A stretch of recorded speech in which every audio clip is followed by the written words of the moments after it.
एरम के कारा दुअरवा गोधन पोरिले होन। एरम के कारा दुअरवा गोधन पोरिले होन। एरम के कोरो बहिनिया गोधन डालिले होन। एरम के कोरो बहिनिया गोधन डालिले होन।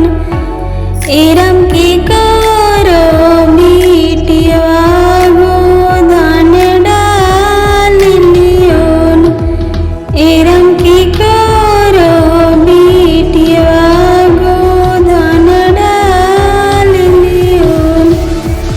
एरम शिवा बाबा दुअरवा गोधन पोरिले होन। एरम शिवा बाबा दुअरवा गोधन पोरिले होन। एरम हुनु के बहिनिया गोधन डालिले होन। एरम हुनु करे बिटिया गोधन डालिले होन। एरम के कारा दुअरवा गोधन पोरिले होन। एरम के कोरो बिटिया गोधन बिटोरिले होन। एरम के कोरो बहिनिया गोधन बिटोरिले होन। एरम के कोरो बहिनिया गोधन बिटोरिले होन।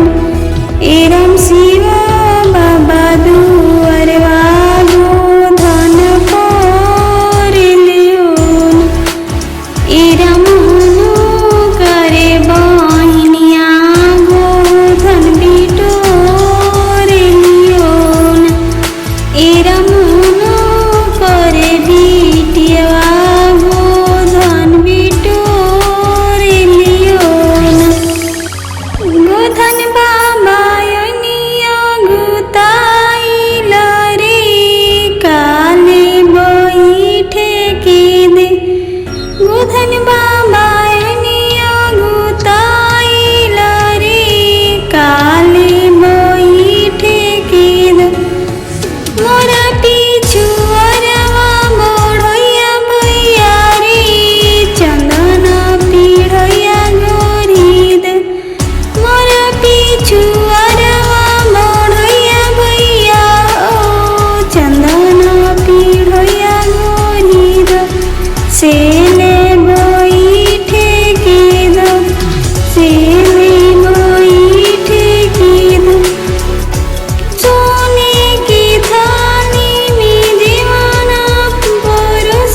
की जय।